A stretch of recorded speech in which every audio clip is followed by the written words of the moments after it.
கையில் டைரியை தூக்கிட்டாலே அடுப்பாங்கரையில் பெரிய சம்பவம் நடக்க போதுன்னு அர்த்தம். ஸோ இன்றைக்கான சமையல் சிக்கன் கீமா டேக்கோஸ். 2 நாள் முன்னாடி விலை கொடுத்து இந்த கீமா வாங்கிட்டு வந்தது மீதி கிடந்துச்சு. அதான் இன்றைக்கி அதை வச்சு புதுசாக டேக்கோஸ் பண்ணலான்னு. எந்த ரெசிபி எவ்வளோ கஷ்டமாக இருந்தாலும் சரி, இந்த ஷீட்டு அது இதுன்னு ரெடிமேடாக எதுவும் வாங்க மாட்டேன். நானே தான் மொத்தத்தையும் பண்ணுவேன். ஸ்டார்டிங்லேருந்து பண்ணிக்கிட்டு இருந்தேன். ஃபஸ்ட் இந்த மயனீஸ், அப்புறம் இந்த உள்ளே வைக்கிற சிக்கன் ஸ்டஃபிங்ஸ் எல்லாம் ரெடி பண்ணிட்டு இந்த டேக்கோ ஷீட் பண்ணணும். அது ஒன்றும் பெரிய ப்ராப்ளம் இல்லை. பூரி போடுற மாதிரியே உருட்டி எடுத்து பெருசாக புஃபன் சுடாமல் லைட்டாக எண்ணெயில் போட்டு திருப்பணும். எடுத்த உடனே அந்த தொட்டில் ஷேப்புக்கு அழகாக கொண்டு வந்துடணும். இதுதான் இருக்கிறதுலே பெரும் ரோதனை. ஏன்னா அடுப்பில் என்ன ஆவி பறந்துக்கிட்டு இருக்கு.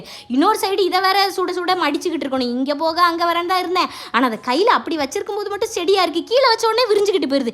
இதுக்கு எதுக்கு உட்காந்து போட்டு அமுக்கிட்டு இருக்கணும் தான் நினச்சேன். ஆனாலும் பரவாயில்லன்னு எல்லாத்தையும் ஃபில் பண்ணிவிட்டு திருப்பி எண்ணெயில் போட்டு திருப்பி எடுக்கணும். அப்போ தான் நல்லா மொறுன்னு வரும்னு சொன்னாங்க. ஆனால் திருப்பக்குள்ளே அங்கே பாதி உள்ளே வச்சது வெளியே வந்துடும் போல இருக்குது. ஆனாலும் பார்த்து பத்திரமா எடுத்துட்டு அப்புறம் அந்த சாஸில் ஒரு கோடு வரைஞ்சா ப்ரெசன்டேஷன் சொல்லுவாங்களே, அந்த மாதிரி ட்ரை பண்ணி பார்த்தேன். ஆனால் எனக்கு அது வரல. பட் சாப்பிட்டு பார்த்தா டேஸ்ட் அல்டிமேட். ஆனால் அது டேக்கோஸ்னால் இல்லை, சும்மா பூரிக்குள்ளே சிக்கன் கூட்டு மாதிரி இருந்துச்சு.